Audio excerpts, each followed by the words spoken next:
Hi, I'm Geddes, and I'm here in London for a photo shoot to launch a brand new campaign called Mums versus Meningitis. And as a mum myself and a photographer of babies and young children for 37 years, I'm really behind this. We really want to get the word out. And someone who's going to help me do that is Sass, who I've just photographed with your beautiful little 2-year-old, Georgie. Yeah. Active but beautiful. Yeah, and so I just want to talk to you about your story and what happened to you.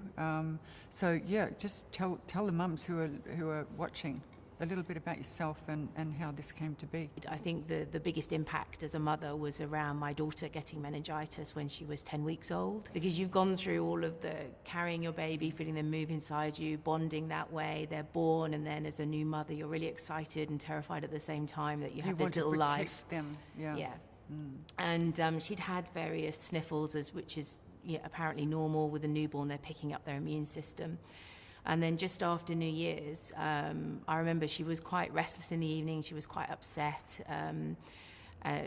quite tearful, and babies can be like that. And she had a little bit of a temperature, so we put her down to bed. And then I thought, well, I'll just go and check on her regularly. So I checked on her an hour later, and she just didn't seem right.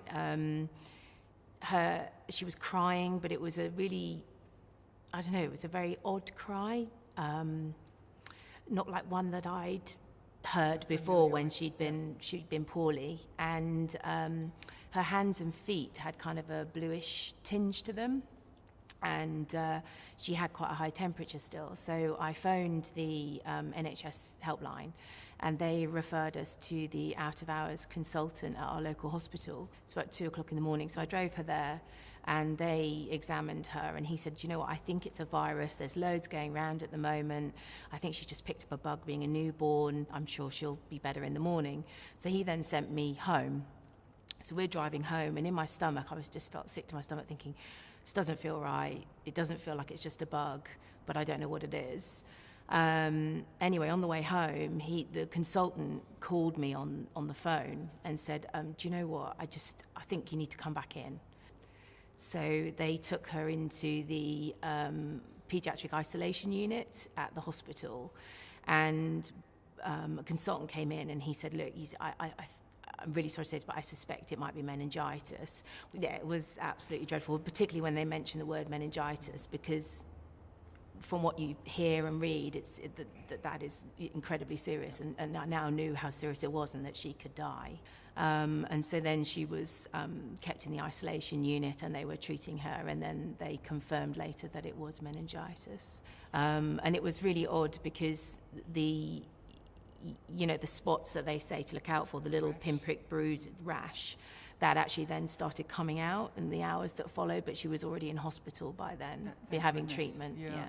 Let me just say, trust your instincts. I think that's an important thing for mothers to remember, even if it's your first baby and you think, oh, other people know so much more about this than me.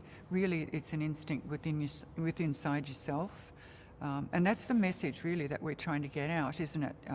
If you think that your child's symptoms are something more than colds and flu, make sure that you stand up and have your voice heard. And I think, when I spoke to the consultant when she was in hospital, I saw the original consultant and then the person that he'd passed on to.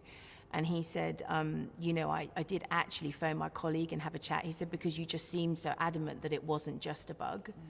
And it was when I'd spoken to him and he said, look, I think, okay, we'll just get the baby back in. The symptoms are so random. That's how it manages to kill so many people, is the fact that it presents itself like a cold or a tummy bug or just a little virus. And then by the time it progresses to the stage where you see the rash, it's almost too late at that point.